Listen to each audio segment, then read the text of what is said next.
Palabra de Dios. En esta primera epístola a los Corintios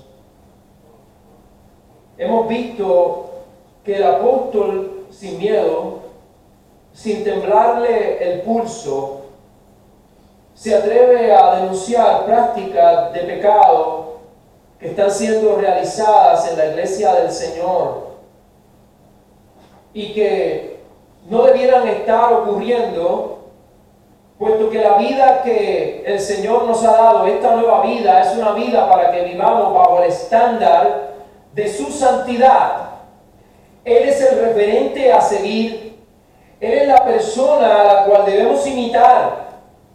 Como dice Efesios en el capítulo 5, sed pues imitadores de Dios como hijos amados. Y llegados a este capítulo 6 de la epístola a los Corintios, vimos cómo el apóstol le recrimina, amonesta a la iglesia porque ellos presentaban sus litigios, sus conflictos delante de los incrédulos. Y él les dice que les dijera en aquel entonces que ellos serían las personas que tendrían el privilegio, la dicha de en Cristo, estando en Cristo, siendo parte de Cristo, juzgar al mundo, juzgar a los ángeles, y que debían tener un conocimiento en cuanto a la justicia de Dios, en cuanto a la definición de las cosas que son buenas, las cosas que son malas, las cosas que son justas, las cosas que son injustas, aquellas que agradan a Dios y aquellas que desagradan a Dios, y ellos deben entonces inclinar la balanza de sus acciones hacia lo justo, hacia lo santo, hacia lo bueno.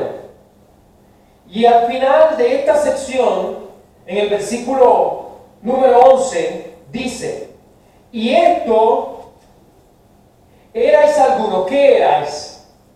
Lo dice en el verso número 10, número 9. ¿No sabéis que los injustos no heredarán el reino de Dios?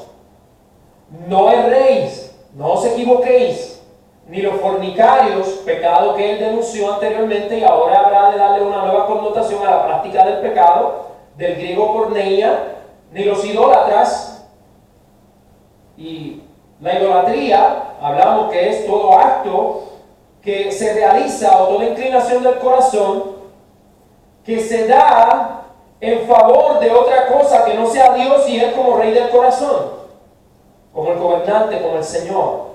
Ni los adúlteros, ni los afeminados, ni los que se echan con varones, ni los ladrones, ni los avaros, ni los borrachos, ni los maldicientes, ni los estafadores, ni los mentirosos, ni los indiferentes, ni los faltos de amor heredarán el reino de Dios. En esencia, todo el que no está en Cristo, porque el que no está en Cristo practica todos estos pecados. Y en el verso 11, es el que vamos a considerar en este día, como le dijera la semana pasada, y hablamos de él de manera superficial, pero hoy vamos a darle una mirada más profunda a este verso. Dice: y esto, ¿qué es esto? Todos los pecados mencionados en los versículos anteriores. Esto, erais algunos, mas ya habéis sido lavados.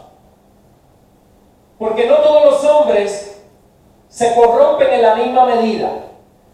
Hay personas cuyo único pecado es la mentira.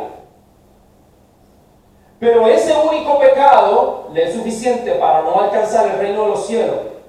Porque no se trata de cuánto usted haya sido sumergido en el mundo, en la inmundicia, en la práctica del pecado, sino que el hombre se pierde esencialmente por no creer en Cristo.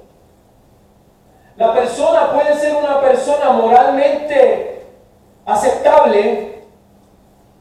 La persona puede tener una vida de desprendimiento, una vida que ante los ojos de los hombres pueda ser reconocida como buena, pero sin importar cuán buena sea la vida de una persona, o cuán religioso pueda ser esa persona, o cuántas obras pueda hacer esa persona, para ganarse el cielo, la Biblia dice claramente, y usted lo sabe, que no es por obras, para que nadie se gloríe, para que nadie pueda decir de sí mismo que él se esforzó para alcanzar la salvación. Y nosotros sabemos lo que dice Efesios capítulo 2, versículos 8 y 9. Por gracia sois salvos por medio de la fe. Estas cosas son la operación de Dios en su providencia para los santos, no por obras para que nadie se gloríe. Porque esto es don de Dios. Esto es un regalo de Dios. Así que la salvación, nuestra relación con Dios, es un regalo de Dios.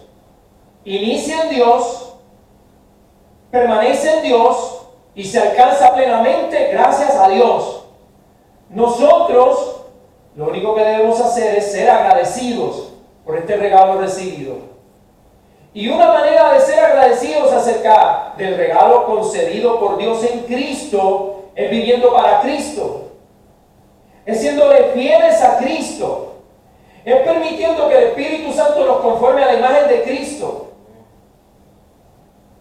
Esto erais algunos, porque todos no eran según el listado. Algunos eran ladrones, pero no eran afeminados. Algunos eran fornicarios, pero no eran idólatras. Unos eran idólatras, pero no eran adúlteros ni lo demás. Algunos no eran afeminados, pero otros eran ladrones. Algunos no eran avaros, no eran borrachos ni maldicientes. No eran estafadores, y ellos no heredaban el reino de los cielos. Mas ya habéis sido lavados. No importa cuán profundo tú hayas podido descender en la inmoralidad. No importa cuánto... Mire, hermano, eso es hermoso. No importa cuánto... Mire, usted pudo haber llenado este listado de pecados y añádale a ellos lo que usted quiera añadir, homicidio y demás. No importa las cosas que usted haya hecho en su vida pasada, ya no tienen valor alguno, ya no tienen el peso condenatorio sobre su vida. ¿Por qué? Verso 11. Ya habéis sido lavados. Ya tú eres limpio. Ya tú has sido lavado por el Señor. Tú eres una nueva criatura. Tú eres visto por Dios en Cristo. Y si eres visto por Dios en Cristo, eres santo, eres puro, eres perfecto. Porque Dios no mira a sus hijos sino es a través de Cristo. Esto erais algunos de vosotros, pero fuisteis lavados, dice la versión de las Américas, pero fuisteis santificados. Y estos peros son de Dios. Usted sabe que le he dicho que cuando usted vea un pero en la Escritura, y en especial cuando vea un pero que es atribuido a Dios, usted va a ver cómo radicalmente la tonalidad de lo que usted está leyendo cambia. Mírelo ahí. Describiendo el mundo, el pecado, lo que es abominable a Dios, lo que condena al hombre. Mas ya habéis sido lavados. Más equivalente a pero ya habéis sido lavados.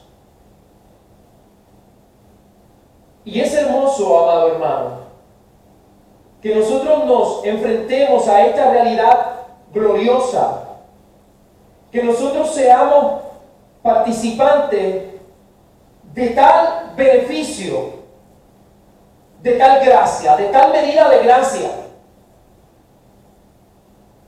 Mire, note las acciones del verbo y el tiempo de tales acciones. Fuisteis, tiempo pasado, todos lavados, santificados y justificados. Y esto es progresivo, hermano. Esta es la acción salvífica de Dios en Cristo. Dios lo toma, lo lava, Dios lo santifica, y esto se da en un proceso que puede ser un proceso diferente en cada uno de nosotros, pero se da en cada cristiano, y al final justificados.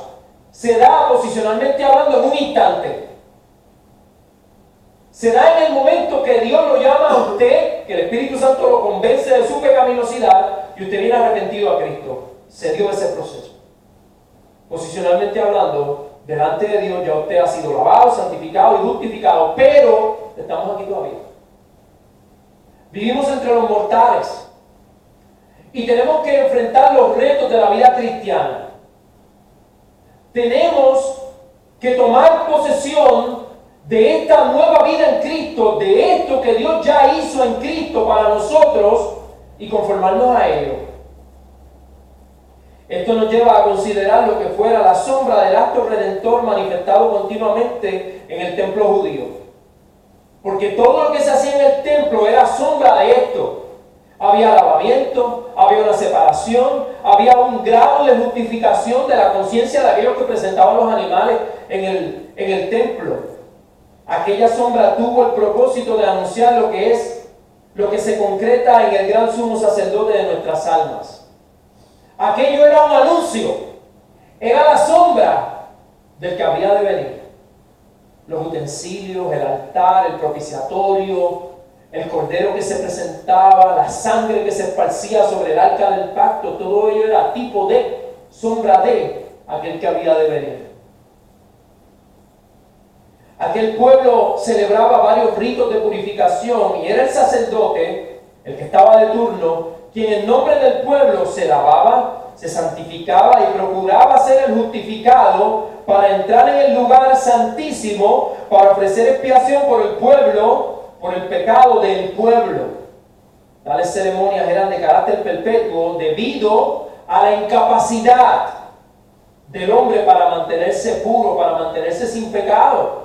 Por eso es que ellos tenían que ir de manera continua a ofrecer sacrificio para que se alcanzase a manera de sombra cierto grado, y escucha bien, cierto grado dentro de lo que es tipo de lavamiento, de santificación y de justificación. Perdóneme, y digo tipo porque ellos no lo alcanzaron, porque si ellos lo hubiesen alcanzado, Cristo no hubiese habido necesidad de que Cristo hubiese venido a morir en la cruz del Calvario. Así que todo eso apuntaba y ellos se abrazaban de la sombra de lo que había de venir en las prácticas de estos ritos, de estas ceremonias. La Biblia dice que cuando Jesús murió, el velo del templo se rasgó y ello implicó que la pared intermedia que dividía y establecía los límites del acceso para el pueblo común ya no existen. Ya no hay separación entre lo que era el sacerdocio levítico, su privilegio de entrar al lugar santísimo, y el nuestro. Nosotros tenemos libre acceso al lugar santo. Y mire, le voy a decir una cosa. Aún el sacerdote que tenía que presentar la sangre, esparcirla sobre el propiciatorio, tenía que santificarse. Él pasaba por un proceso de purificación, de lavamiento. Y se dice que cuando el sacerdote iba a pasar esa cortina que dividía el lugar santo del lugar santísimo, si este sacerdote no era limpio, puro, si no había sido limpiada su conciencia y no había pasado por ese proceso y entraba al lugar santo con algún pecado que no hubiese sido confesado, por el cual él mismo no hubiera presentado un sacrificio expiatorio, podía morir en ese lugar.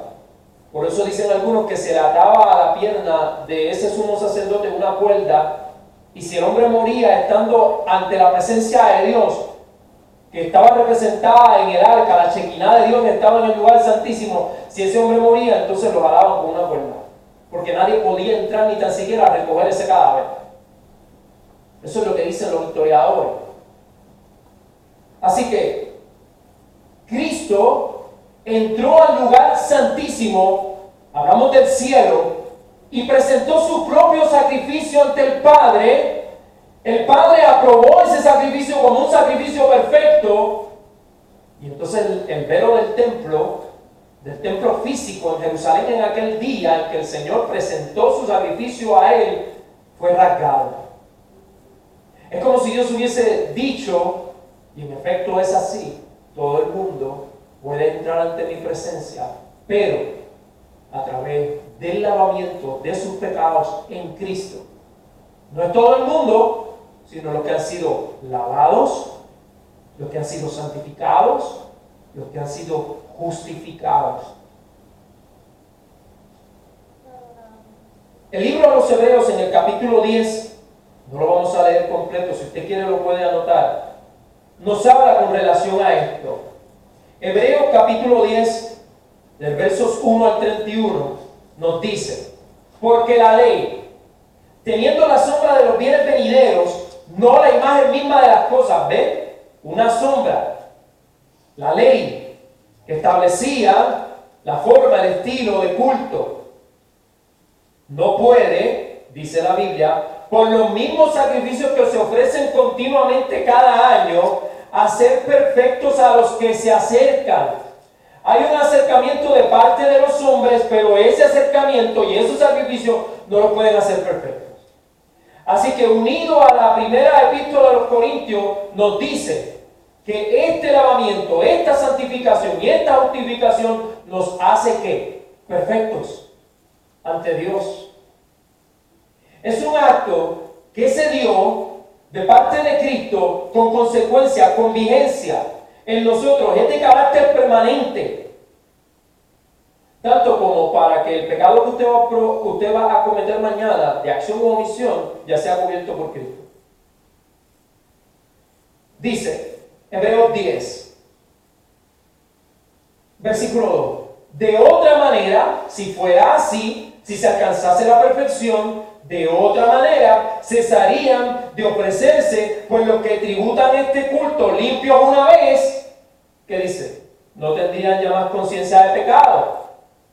Entonces el pecado, hermano, ¿dónde se enraiza el pecado? ¿Dónde se oculta? ¿Desde dónde el pecado hace una manifestación acusatoria en contra del hombre? Desde su conciencia. Yo puedo ofrecer, o ellos podían ofrecer un sacrificio que le daba cierto grado de limpieza a su conciencia, pero una vez salían de ese lugar y se manifestaba su pecaminosidad, ya fuera por un pensamiento, por alguna inclinación malsana del corazón, ellos entonces necesitaban ¿qué? Un nuevo sacrificio, porque su conciencia la acusaba, excepto la Biblia dice que hay personas que tienen sus conciencias cauterizadas y practican el pecado, aman el pecado y no sienten remordimiento, no sienten arrepentimiento ante la práctica de tales pecados. La iglesia de Cristo no es así. Mire lo que dice: pero en estos sacrificios cada año se hace memoria de los pecados, porque la sangre de los toros y de los machos cabríos no puede quitar los pecados. Por lo cual, entrando en el mundo, dice: sacrificio y ofrenda no quisiste. ¿Quién entra al mundo? Cristo. Cristo le dice al Padre: sacrificio y ofrenda no quisiste, porque tú no eres un Dios de sombras. Mas me preparaste cuerpo. Holocaustos y expiaciones por el pecado no te agradaron.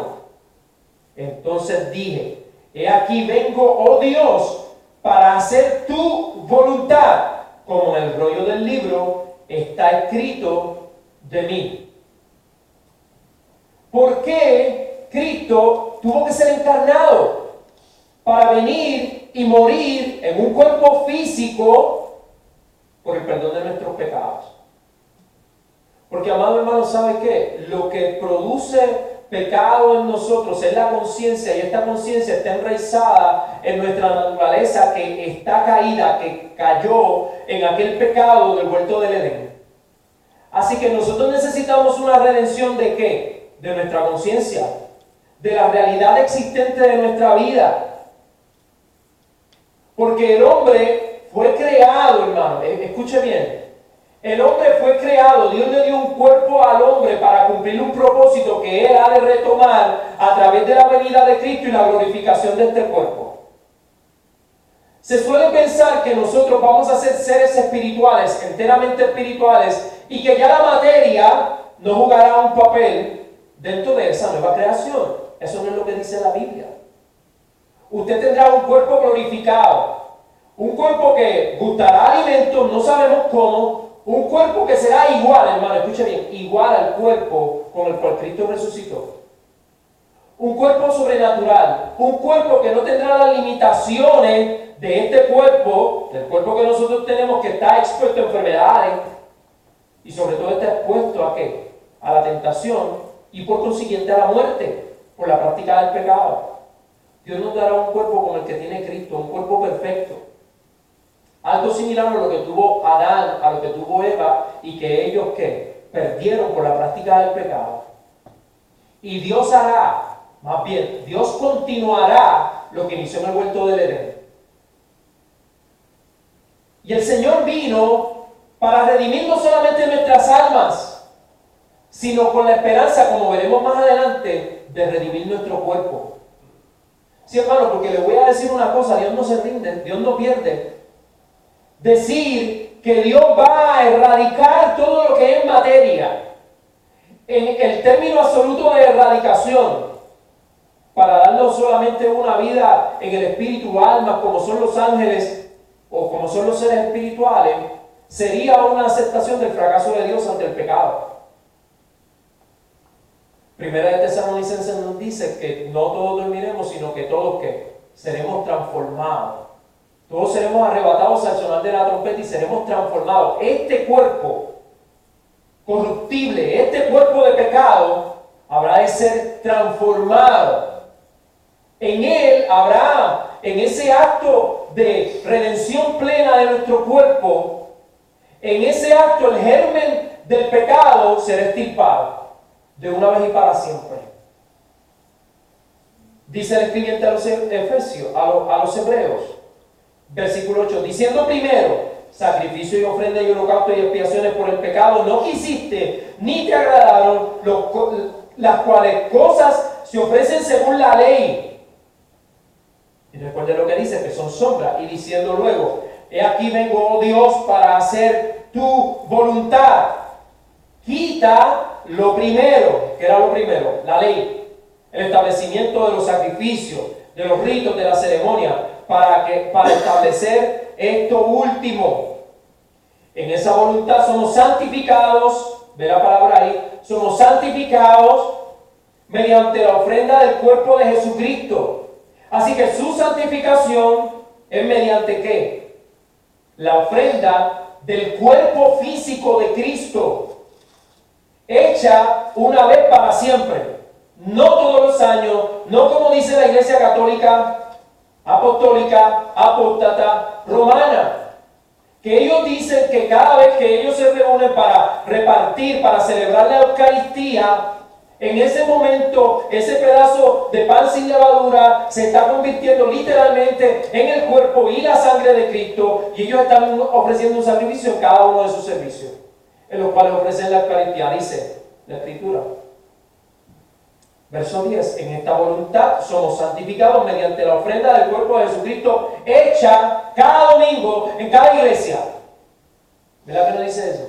Hecha una vez para siempre. La eficacia del sacrificio de Cristo es permanente en los santos, para siempre. Y ciertamente todo sacerdote está día tras día ministrando y ofreciendo muchas veces los mismos sacrificios que nunca pueden quitar los pecados. Pero, otro pero Cristo, gloria a Dios por Jesucristo, habiendo ofrecido una vez para siempre un solo sacrificio por los pecados, se ha sentado a la diestra de Dios, de ahí en adelante esperando hasta que sus enemigos, los enemigos de Cristo, sean puestos por estrado de sus pies. Sean puestos por estrado de sus pies. Porque con una sola ofrenda hizo que perfectos para siempre, por algún tiempo, hasta que el redimido, hasta que el alcanzado vuelva a cometer otro tipo de pecado. Hasta tu próxima acción pecaminosa o hasta tu próximo pensamiento pecaminoso, tú eres perfecto. Hermano, es claro, porque con una sola ofrenda hizo perfecto para siempre a los santificados. Y nos atestigua lo mismo el Espíritu. Y aquí viene la persona que hace posible que nosotros perseveremos, glorifiquemos, sirvamos a Dios, nos santifiquemos, vivamos vidas piadosas, vidas justas. Y nos atestigua lo mismo, lo que acaba de decirse anteriormente, que es para siempre. Mire, hermano, ¿cómo es posible que una persona se atreva a hablar por el Espíritu y decir que lo que Dios te dio para siempre y lo que Dios hizo para siempre no es para siempre? Hermano, y no tenemos miedo a hablar acerca de la doctrina, de la seguridad de los santos, de la perseverancia de los santos. Una vez usted ha alcanzado este regalo, este don de Dios, usted no lo pierde. ¿Por qué, hermano? ¿Por qué las personas se niegan a afirmar esta verdad doctrinal clara establecida en la Biblia? Porque, hermano, usted sabe el refrán que dice que hay gente que usted le da así y cogen así. Hay gente que usted le da pon y quiere guiar. Hay gente que no sienten vergüenza cuando practican el pecado. Los salvos, los santificados se avergüenzan de sus prácticas pecaminosas. Y ellos imitan a Dios. Ellos imitan a Cristo. Ellos aman la verdad. Ellos aman la justicia. Ellos aborrecen el pecado. Y cuando lo cometen, ¿qué hacen? Se arrepienten. Porque saben que han ofendido a Dios. Porque saben que han traído una mancha al cuerpo de Cristo. Ellos corren a la fuente de eterno perdón. El Espíritu Santo no le puede hacer afirmar a ninguna persona que esa persona, una vez salvo, ha perdido el regalo de la salvación. El Espíritu, porque después de haber dicho, este es el pacto que haré con ellos después de aquellos días, dice el Señor. Ya había un pacto, el pacto primario, el pacto en Abraham, el pacto hecho, afirmado en Moisés y luego ratificado en David. Es el mismo pacto que haré con ellos. Ese pacto que fue hecho, dice, este es el pacto que haré con ellos. No el pacto davídico, no el pacto mosaico, no el pacto abrámico. Después de aquellos días, dice el Señor, pondré mis leyes. ¿En dónde las pondrá? En sus corazones. Porque las leyes dadas a Moisés estaban escritas en tablas de piedra. Y esas leyes que eran la parte que le fue dada al pueblo para que ellos supieran y conocieran el carácter de Dios y se acercaran a Dios, haciendo uso de esa ley, haciendo uso de esos mandamientos para alejarse de las prácticas de pecado. Dice la Escritura que en obediencia a esa ley, en obediencia a ese antiguo pacto, nadie puede ser justificado. ¿Por qué? Porque Dios tenía un pacto, un mejor pacto, dice el escribiente, basado en mejores promesas. No en tus obras, no en las obras de los hombres, porque, amados, ¿saben una cosa? La salvación es por obra. Adiós, pero pastor, usted no dice que la salvación no es por obra. Sí, no la nuestra, es por la obra de Cristo. Es por una sola obra. No la tuya, no la mía, sino la de Cristo en la cruz del Calvario. Su obra nos hace partícipes del regalo de la salvación, de la perfección. Mire, dice, pondré mis leyes en sus corazones. Porque, hermano, de ese lugar llamado corazón, el asiento de nuestras emociones, de ese lugar es de donde salen las cosas malas. Es de ahí. No podemos acusar a nuestro cuerpo físico de la práctica del pecado. El responsable de eso es usted, en lo más íntimo de usted, en aquella parte más oculta de usted que nadie tiene acceso. Mire, hermano, ni usted mismo sabe a veces por qué siente lo que siente, pero Dios sabe. Y a veces para el cristiano resulta triste, resulta doloroso el ver cómo muchas veces el residual de ese pecado se manifiesta en su vida. Y él se pregunta, Señor, ¿por qué? Porque si yo te amo, porque si yo sé que tú me amas, aún sigo practicando el pecado. O algún pensamiento que brota y viene a la mente, ¿de dónde salió esto? ¿De dónde viene esta tentación? Cuando alguno es tentado, no diga que es tentado de parte de Dios, sino que cada uno de sí mismo, a través de su propia concupiscencia, es atraído, seducido. Hermano, tenemos que vivir con eso, y eso produce dolor. Veremos más adelante cuál es la expresión que Pablo usa para describir esta tragedia dentro de este gran privilegio que es estar en Cristo. Dice, y en sus mentes, esa es la parte que muchas congregaciones, muchos pastores, muchos líderes quieren excluir del servicio a Dios. No, esto es cuestión de sentir a Dios, experimentar a Dios. Dice, y en sus mentes las escribiré. El ser consciente, la parte intelectual y racional de tuya, hermano, y mía. Por eso, amado hermano, es que nosotros tenemos que atender la ley justa, santa y buena de Dios. Por eso es que, mire hermano, usted nunca va a poder ser una persona espiritual si usted no lee la Escritura, si usted no estudia la palabra. Si usted se levanta cada mañana y pasa su día sin orar, sin leer la Escritura, usted está a las expensas de su propio corazón. Y déjeme decirle algo, y voy a utilizar una terminología común. Hey, su corazón le va a hacer una camita, hermano. Lo va a engañar, lo puede llevar incluso a la adoración y a un servicio religioso y a tener incluso alguna experiencia con Dios. A sentirse que usted está bien. Mire hermano, si usted no ora, si usted no ayuda, usted no ora, usted no ayuda, usted no lee la Escritura, hermano, dice, no se vista que no va. Porque la salud del alma, la salud espiritual, depende de la alimentación que usted le dé a esa alma. Mire hermano, si usted ora, si usted lee la Escritura, medita en el Señor, practica el ayuno, y usted realizando todas estas cosas, se le hará difícil en muchas ocasiones enfrentar ciertas situaciones de la vida. Imagínense para el que no hace nada de eso. Para el que no se ejercita en la piedad. Añade verso 17. Y nunca, hermano, ¿qué significa nunca? Del griego never. Adiós en inglés. Never. Nunca. ¿Qué usted piensa cuando lee esa palabra? Bueno, yo le he dicho que nunca voy a hacer tal cosa, un ser humano, y usted me ve al rato haciéndola. No es ese nunca, hermano. Porque usted ha dicho, no vuelvo a hacer esto. Y sí te veo haciendo lo que dice que nunca va a hacer. Pero hermano, aquí es que está hablando de Dios. Dice Dios, nunca más me acordaré de sus pecados y transgresiones. Nunca.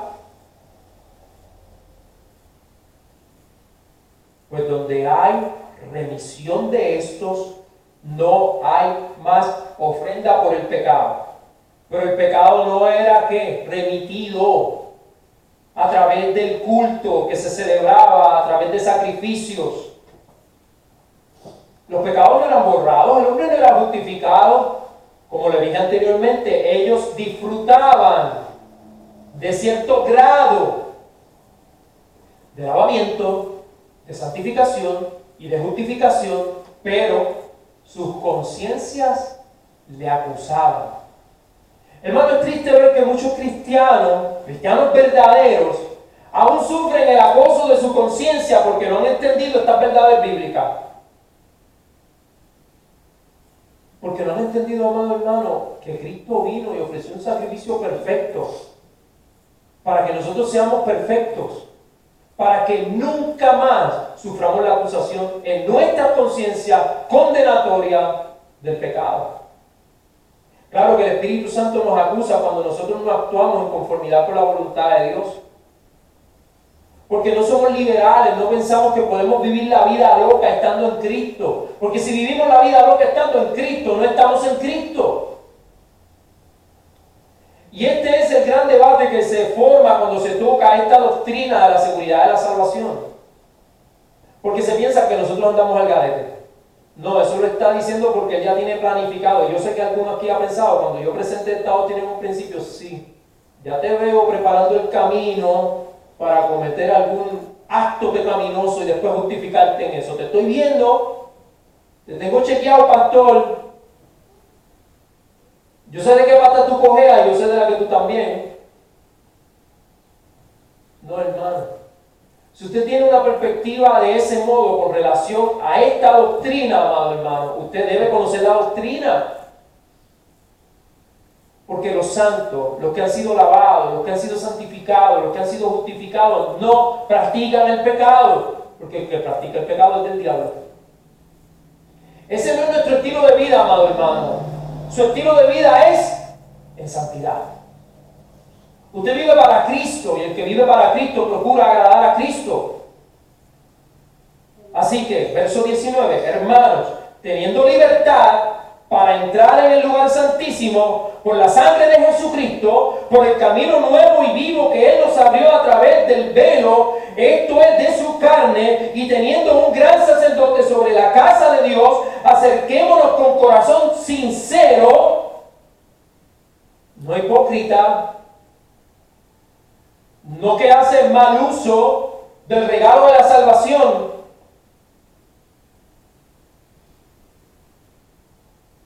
en plena certidumbre de fe, purificados los corazones, y lo que le dije anteriormente, ese es el problema, hermano. Mire, hermano, si usted está en Cristo, su corazón pudiera ser en este particular su peor enemigo. Hermano, es para mí complicado presentar esta doctrina en solamente una hora, pero le puedo decir, amado hermano, que usted tendrá una paz tan y tan y tan grande, la paz que el Señor promete que sobrepasa todo entendimiento. Y esa paz le hará saber a usted, saberse en Cristo, salvo, lavado, santificado, justificado. Usted experimentará la gran bendición adquirida en Cristo y usted no quedará otra cosa que servirle a Cristo y alejarse lo más posible del pecado. Y su corazón tendrá paz. En su corazón usted experimentará paz. No quiere decir que usted puede hacer uso de esto para practicar el pecado y después decirle a su corazón, mira, corazón, ten paz porque Cristo perdonó todos tus pecados. No, hermano. Eso no manifiesta una verdadera relación con Dios. Y lavados los cuerpos con agua pura, y obviamente él está haciendo uso, y él está en la mente del escribiente de los hebreos, él está que por su mente están pasando toda la ceremonia del rito del lavamiento y de los sacrificios ofrecidos en el templo. E introduce la parte del cuerpo que muchas personas en este aspecto liberales doctrinalmente no le quieren entregar al Señor. Este es el dualismo filosófico que dice que el cuerpo es indudablemente e irremediablemente la materia, el cuerpo físico es pecaminoso y lo que el cuerpo hace, lo hace porque es por naturaleza. Lo vamos a ver en la próxima sección de este capítulo, en el verso 12.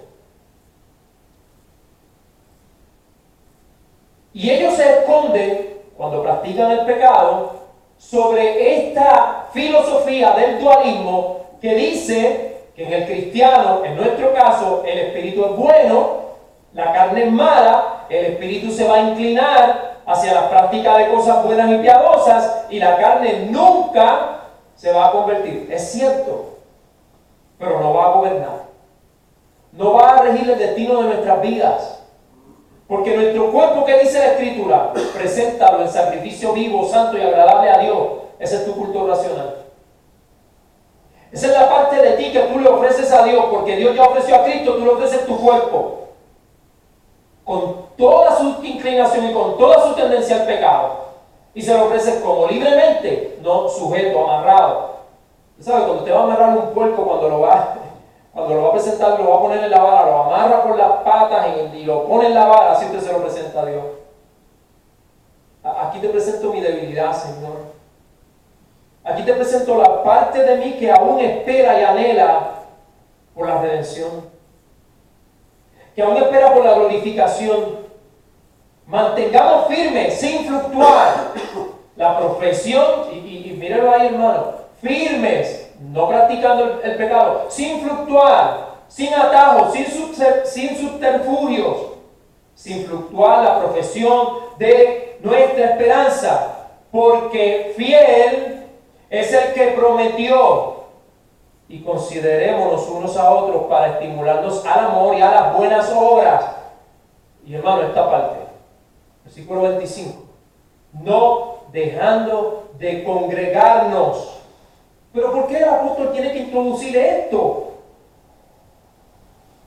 en esta sección? ¿Qué tiene que ver el congregarse, hermano? Porque cuando usted se congrega, ¿qué dice el versículo anterior? Mantengamos firme sin fluctuar la profesión de nuestra esperanza, porque fiel es el que prometió, y considerémonos unos a otros a través del internet, a través del grupo. No, considerémonos unos a otros para estimularnos al amor y a las buenas obras. ¿Dónde? En la iglesia, no dejando de congregarnos como algunos tienen por costumbre, sino exhortándonos, y tanto más cuanto veis que aquel día se acerca. Verso 26. Porque si pecaremos voluntariamente, ve que esta doctrina no es libertina, ve que esta doctrina no es un permiso para pecar. Si pecaremos voluntariamente después de haber recibido el conocimiento de la verdad, ya no queda más sacrificio por los pecados, sino una horrenda expectación de juicio y del borde de fuego que ha de devorar a los adversarios, a los que han de ser puestos por estrado de sus pies. El que viola la ley de Moisés por el testimonio de 2 o 3 testigos muere irremisiblemente. ¿Cuánto mayor castigo pensáis que merecerá el que pisoteare al Hijo del Hombre y tuviere por inmunda la sangre del pacto en la cual fue santificado e hiciera afrenta al Espíritu de gracia? Mire, verso 30. Pues conocemos al que dijo: mía es la venganza, yo daré el pago, dice el Señor. Y otra vez el Señor juzgará a su pueblo. Horrenda cosa es caer en manos del Dios vivo. Un cristiano de la secreta, un cristiano que no vive en conformidad con lo que Dios ha establecido para su iglesia, tiene un gran problema. Horrenda cosa es caer en manos del Dios vivo, porque en aquel día se evidenciará que no era cristiano, que fue un mentiroso y que estuvo tan cerca pero tan lejos. Hermano, nosotros tenemos que entender que nuestra posición en Cristo es una posición de privilegio,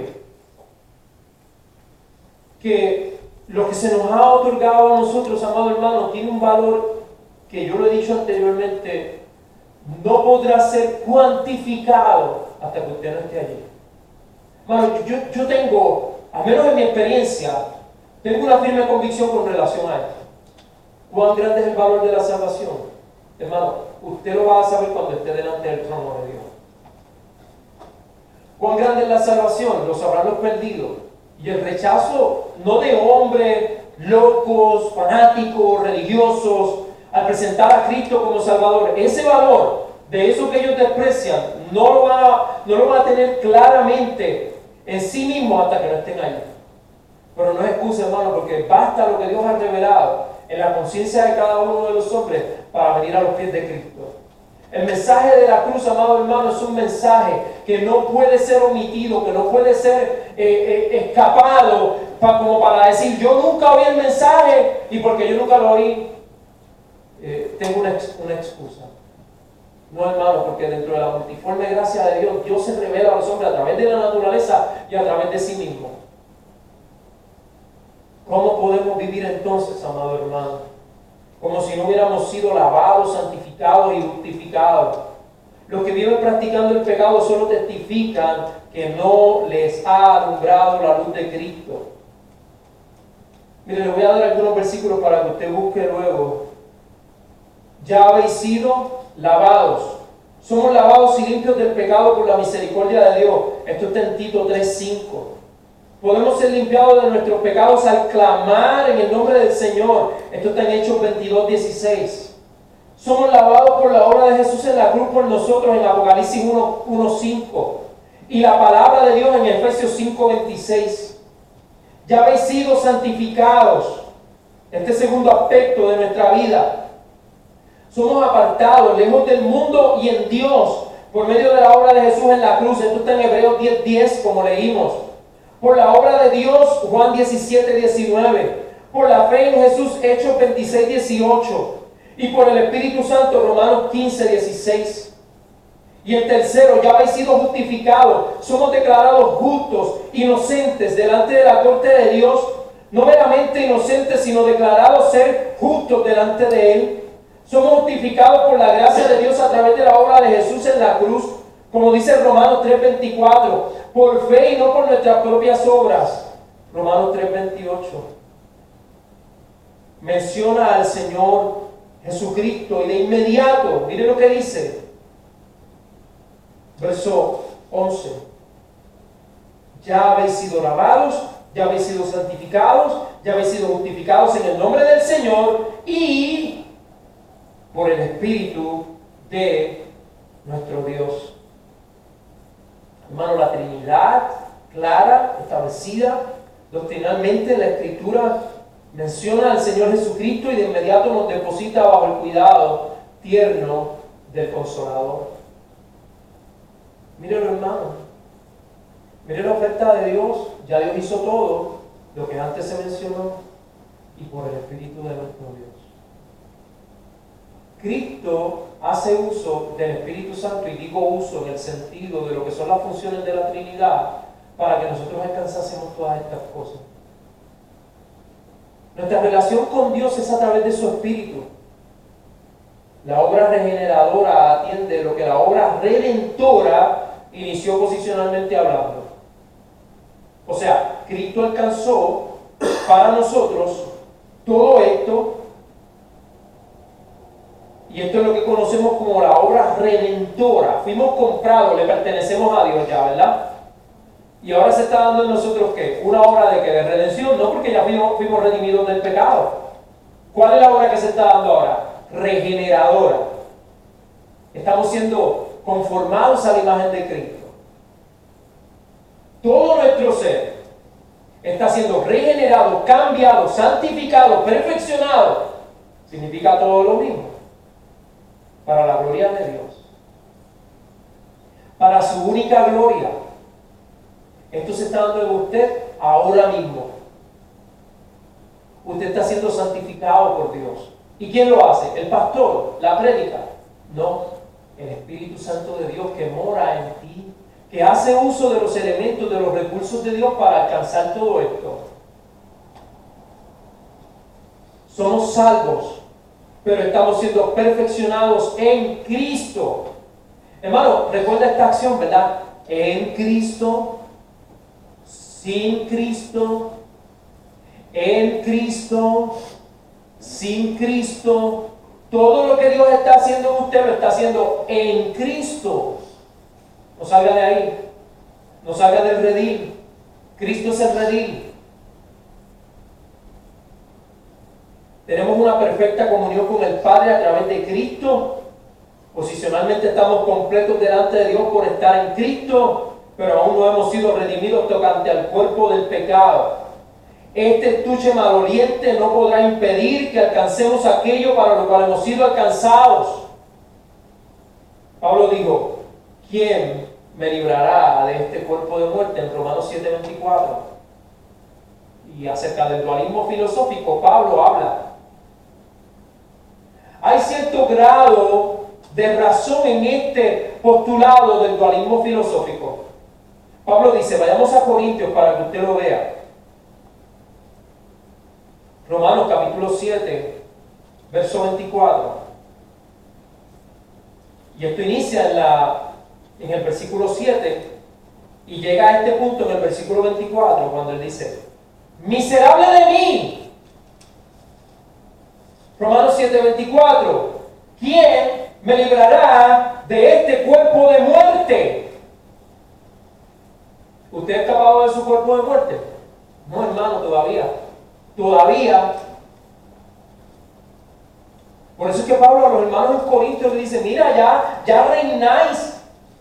Ya soy rico. Ya ustedes alcanzaron lo que yo no he podido alcanzar. Y ojalá reinase para que nosotros reinásemos juntamente con vosotros.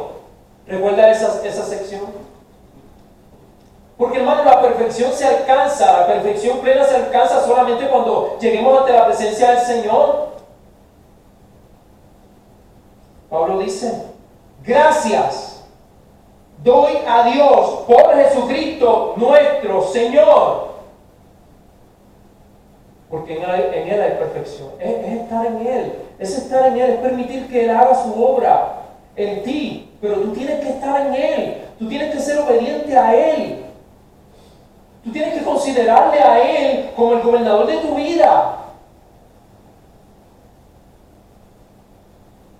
Así que yo mismo, con la mente, sirvo a la ley de Dios, más con la carne a la ley del pecado. ¿Es Pablo un dualista? Pablo está reconociendo esta filosofía como válida, ¿no, hermano?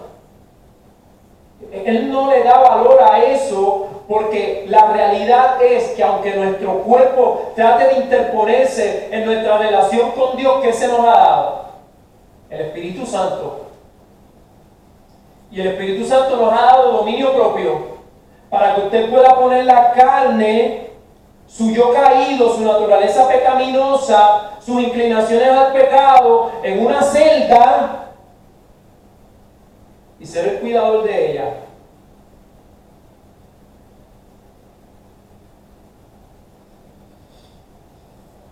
En nosotros se da una lucha constante que es como un aguijón que nos recuerda que debemos pelear en contra de nuestra propia vieja naturaleza. ¿Usted lo ha experimentado, hermano? Yo espero que sí. Mire, Pablo lo decía de esta manera, ahí mismo en Romanos, en el capítulo 7, antes de ese verso.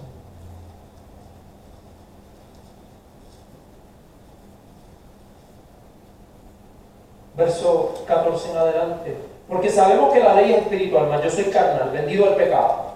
Porque lo que hago no lo entiendo, pues no hago lo que quiero, sino lo que aborrezco, eso hago. Y si lo que no quiero, esto hago, apruebo que la ley es buena. De manera que ya no soy yo quien hace aquello, sino el pecado que mora en mí.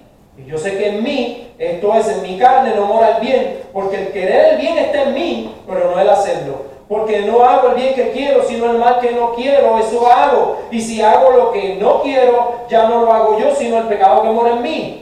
Así que queriendo hacer el bien, hay esta ley, que el mal está en mí, porque según el hombre interior, ¿y qué somos? Ese hombre interior es ¿qué? Espiritual, ¿verdad? ¿Y qué nos dice la Biblia? Que seamos espirituales, no carnales. Así que yo debo vivir en el deleite de mi ser interior, no en el del ser exterior. Porque según el hombre interior me deleito en la ley de Dios. Gálatas 5:16. Digo pues, andad en el espíritu, no satisfagáis los deseos de la carne, porque la carne es como la cucaracha, que con un poquito vive 7 meses, creo, o algo así, me perdona. Pero veo otra ley en mis miembros, hermano, y contra eso es que nosotros peleamos. Es que como, ahora recuerdo que no lo había dicho en el estudio bíblico, el manto babilónico lo tomó Acán. Su nombre es Acán. Lo vio, lo codició, es hermoso. Un hombre carnal. Pero nosotros no somos así. Pero veo otra ley en mis miembros que se revela contra la ley de mi mente y que me lleva cautivo a la ley del pecado que está en mis miembros. Y ahí dice, miserable de mí. Esa es tu lucha, hermano, esa es mi lucha. Por eso tenemos que alimentar el yo interior, el ser espiritual, y no satisfacer los deseos de la carne. Mira, hermano, tú tienes que aprender a disciplinarte. Wow, este bolígrafo me gusta. Es de Ramón, pero a mí me gusta, ya tiene como 5 ahí. Lo puedo tomar. Además, es mi hermano, no me va a decir nada. Vamos a las tiendas y vemos el display, un montón de cosas. Hermano, usted tiene que aprender a decir, eso me gusta, pero no lo voy a comprar porque yo no puedo satisfacer mi yo caído. Usted tiene que ejercer el dominio propio, porque el dominio propio no es un acto milagroso que se da en usted, es un recurso del cual usted toma posesión y vive para la gloria de Dios, no satisfaciendo la carne. Esa es nuestra lucha y esto produce en ocasiones ciertas crisis, porque queriendo hacer el bien encontramos una ley en nuestros miembros que no se sujetan a la ley de Dios. Por ello es que el apóstol hace énfasis en cuanto a los peligros de practicar el pecado, porque no se pueden satisfacer la carne y al mismo tiempo el ser espiritual. El ser espiritual es esencialmente no ser carnal. ¿Qué es ser espiritual? No ser carnal. ¿Y qué es ser carnal? Darle rienda suelta a todos tus deseos, todos tus caprichos. Si estamos en Cristo realmente no debemos temer, pero ¿cómo saber que estamos en Cristo? Haré uso de un ejemplo común en la vida. Cuando somos invitados a una fiesta en donde se pide que se asista vestido de forma elegante, nos esmeramos por ponernos lo mejor y de no tenerlo, lo compramos. No será solo el vestido externo importante, sino que la higiene física, muy en especial en las mujeres el peinado y su apariencia cosmética, serán parte del arreglo para tal celebración. Una vez completado el arreglo para la ocasión, dará inicio un riguroso proceder para que lo alcanzado no se eche a perder. Que no llueva. Y déjame sentarme bien, que el filo del gabán no se me dañe. Déjame ponerlo bien enganchadito, que no vaya a dañarse el planchado. Si para una banal celebración nos cuidamos de todos esos detalles, ¿cuánto más para cuidar la belleza que nos ha sido dada en Cristo? Hermano, fuiste lavado, vas por una fiesta, lo sabía. Fuiste, y una fiesta permanente.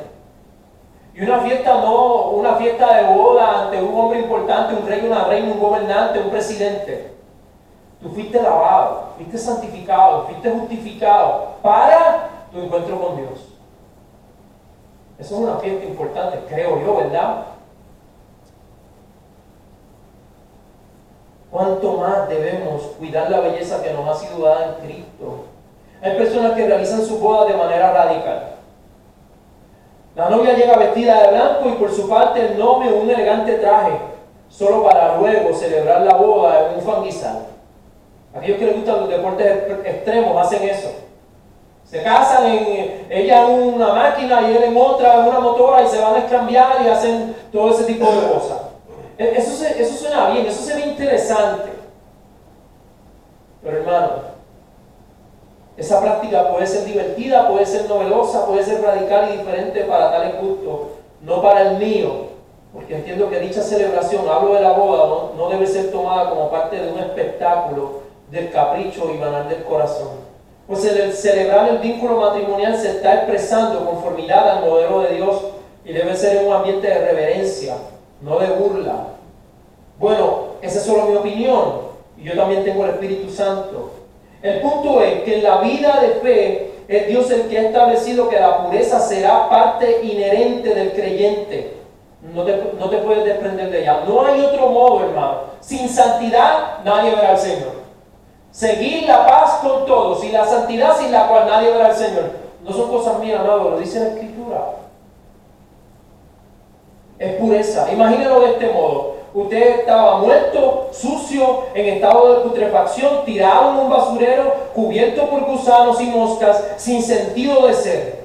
Ante tal escena llega uno que gusta de ir por los basureros y tomar a personas en dicha condición y ponerlos sobre sus hombros, resucitarles, darles vida, lavarlos, sanarlos, peinarlos, vestirlos, alimentarlos y aún más, adoptarlos como hijos. ¡Wow, hermano! Usted hizo una imagen en su mente de eso. Imagina el zapacón, el basurero, el crematorio. Y alguien buscando en un crematorio. Un hombre podrido, sucio, apestoso, sin vida, inservible. Y a este uno tomándole a usted sobre sus hombros, dándole vida, lavándolo, santificándolo, justificándolo. Y no solamente eso, sino haciéndolo su hijo, para amarlo. Eso fue lo que Cristo hizo. Esa es la acción de la Trinidad en su vida, amado hermano. Usted estaba muerto en delitos y pecados.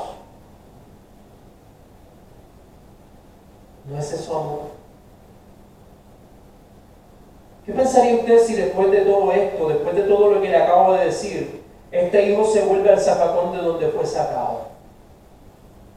¿Qué usted pensaría? Yo pienso que más bien debería ser la respuesta adecuada, el no volver a tener más que ver con aquellas cosas que una vez fueron parte de nuestra existencia. Tal vez no me dé el tiempo, hermano, pero mire, yo tuve una etapa negra, oscura en mi vida, en un lugar en Puerto Rico donde me crié. Cuando yo salí de ese barrio, cuando esa etapa de mi vida pasó, hermano, yo odiaba ir a ese lugar. Yo no sentía ninguna atracción hacia volver a ese lugar a nada. Yo iba porque mis familiares vivían allí, pero de ese lugar yo no quería saber. Yo no sé qué sucedió, hermano, pero yo no quería saber de ese lugar que para mí representaba mi vieja vida. Y hay cristianos que gustan de ir al basurero, ensuciarse, darse una vuelta por esos lugares de los cuales fueron sacados.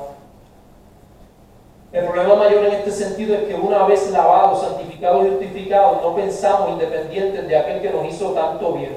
Usted está en Cristo. Muchos miramos a nuestro corazón en nuestro corazón con nostalgia aquel basurero del cual fuimos sacados. Nuestro viejo yo combate contra el nuevo ser creado en Dios. Solemos rebajar el estándar de pureza, santidad y justicia para darnos una vuelta por el mundo. Oh, bendita paciencia de Dios. Hermano, usted no va físicamente, pero muchas veces usted sabe que usted se da una vuelta hacia esa vieja. Ay, me gustaría ir al rancho, a Guabate, al chinchorreo, a aquello, a lo otro, a practicar tal o cual cosa. ¿Usted no le pasa? Oré por mí porque a mí sí. Hermano, esa es nuestra gran lucha. Y Dios es paciente y tenemos que correr. Corre, mi amado hermano. Corre a los pies de a Cristo si has pecado. Arrepiéntete de volver, aunque sea en el pensamiento, a la tumba de la cual fuiste sacado. Y si has pecado en acciones y no solamente en tu mente, arrepiéntete más. Él es un Dios compasivo y piadoso que quiere perdonarte. Ya habéis sido lavados, ya habéis sido santificados, ya habéis sido justificados en el nombre del Señor Jesús y por el Espíritu de nuestro Dios. El pecado contrista al Espíritu Santo, te insensibiliza y te aleja de Dios, te aleja de su propósito. Ven a Cristo arrepentido, confiesa tu pecado, busca ayuda para que así puedas vencer a aquella vieja criatura que lucha fuertemente por tomar control de tu vida nuevamente. Que la gracia y la paz de Dios nos ayude. Estemos en pie.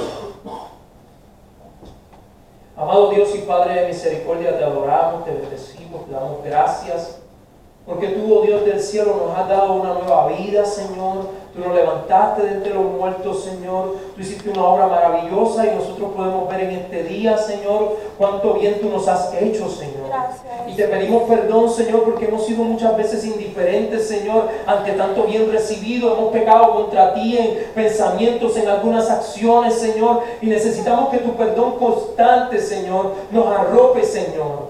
Que sintamos esa paz en nuestro corazón, Señor, y que podamos, Señor, ser fortalecidos, Señor, para alejarnos de tales prácticas, que tú, Señor, purifiques nuestros pensamientos, nuestra conciencia, nuestros corazones, Señor, para la gloria de Jesucristo.